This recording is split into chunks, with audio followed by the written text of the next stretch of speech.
Chapter 7. Chapter 7 is called Bad News.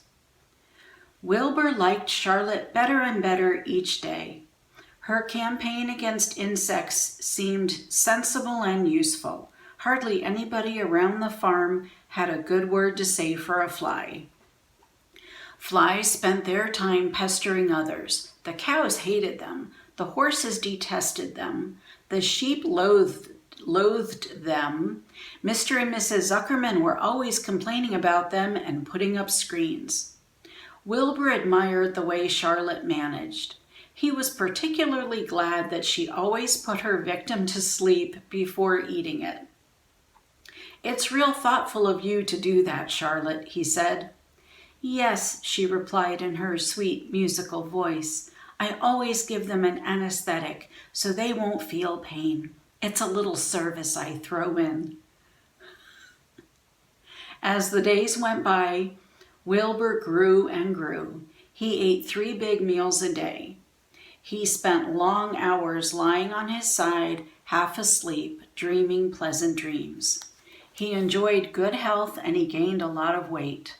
One afternoon, when Fern was sitting on her stool, the oldest sheep walked into the barn and stopped to pay a call on Wilbur. "Hello," she said. "Seems to me you're putting on weight." "Yes, I guess I am," replied Wilbur. "At my age, it's a good idea to keep gaining." "Just the same, I don't envy you," said the old sheep. "You know why they're fattening you up, don't you?" "No," said Wilbur. "Well, I don't like to spread bad news," said the sheep, "but they're fattening you up because they're going to kill you, that's why." "They're going to what?" screamed Wilbur. Fern grew rigid on her stool. "Kill you, turn you into smoked bacon and ham," continued the old sheep. "Almost all young pigs get murdered by the farmer as soon as the real cold weather sets in. There's a regular conspiracy around here to kill you at Christmas time. Everybody is in the plot. Lurvy, Zuckerman, even John Arable." "Mr. Arable?" sobbed Wilbur. "Fern's father?" "Certainly. When a pig is to be butchered, everybody helps. I'm an old sheep and I see the same thing, same old business year after year. Arable arrives with his .22, shoots the... "Stop!" screamed Wilbur. "I don't want to die. Save me, somebody save me." Fern was just about to jump up when a voice was heard. "Be quiet, Wilbur," said Charlotte, who had been listening to this awful conversation.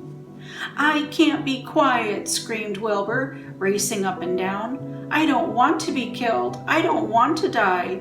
Is it true what the old sheep says, Charlotte?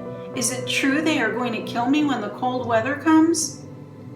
"Well," said the spider, plucking thoughtfully at her web, "the old sheep has been around this barn a long time. She has seen many a spring pig come and go. If she says they plan to kill you, I'm sure it's true. It's also the dirtiest trick I ever heard of. What people don't think of." Wilbur burst into tears. "I don't want to die," he moaned. "I want to stay alive right here in my comfortable manure pile with all my friends. I want to breathe the beautiful air and lie in the beautiful sun." "You're certainly making a beautiful noise," snapped the old sheep. "I don't want to die," screamed Wilbur, throwing himself to the ground. "You shall not die," said Charlotte briskly. "What? Really?" cried Wilbur. "Who's going to save me?" "I am," said Charlotte. "How?" asked Wilbur. "That remains to be seen, but I am going to save you, and I want you to quiet down immediately. You're carrying on in a childish way. Stop your crying. I can't stand hysterics." And that is the end of chapter 7. I know it's getting a little scary.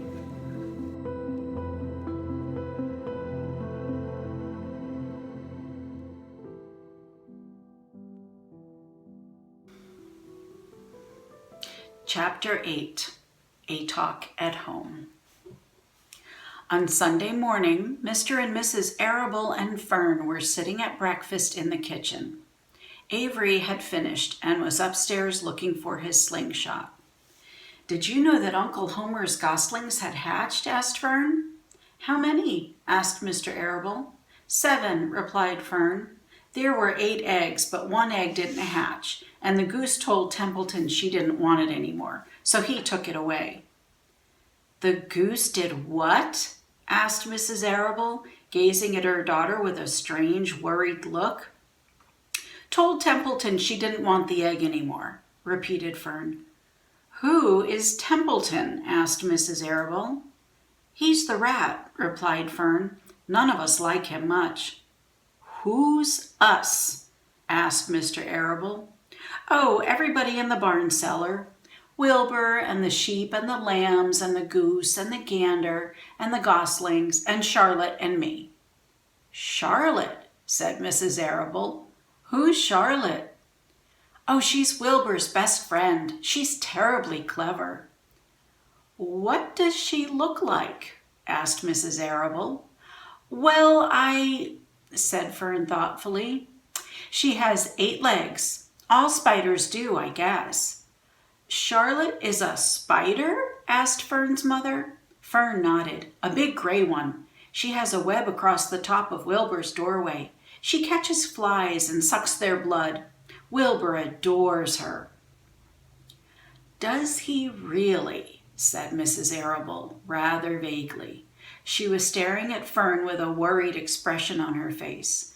"Oh, yes, Wilbur adores Charlotte," said Fern. "Do you know what Charlotte said when the goslings hatched?" "I haven't the faintest idea," said Mrs. Arable. Mr. Arable. "Tell us." "Well, when the first gosling stuck its little head out from under the goose, I was sitting on my stool in the corner, and Charlotte was on her web. She made a speech. She said, 'I am sure that every one of us here in the barn cellar will be gratified to learn that after 4 weeks of unremitting effort and patience on the part of the goose, she now has something to show for it.' Don't you think that was a pleasant thing for her to say?" "Yes, I do," said Mrs. Arable. "And now, Fern, it's time to get ready for Sunday school, and tell Avery to get ready. And this afternoon you can tell me more about what goes on in Uncle Homer's barn. Aren't you spending quite a lot of time there? You go there almost every afternoon, don't you?"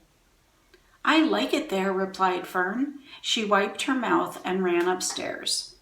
After she had left the room, Mrs. Arable spoke in a low voice to her husband. "I worry about Fern," she said. "Did you hear the way she rambled on about the animals, pretending that they talked?" Mr. Arable chuckled. "Maybe they do talk," he said. "I've sometimes wondered. At any rate, don't worry about Fern. She's just got a lively imagination. Kids think they hear all sorts of things." "Just the same, I do worry about her," replied Mrs. Arable. "I think I shall ask Dr. Dorian about her the next time I see him. He loves Fern almost as much as we do, and I want him to know how strangely she is acting about that pig and everything. I don't think it's normal.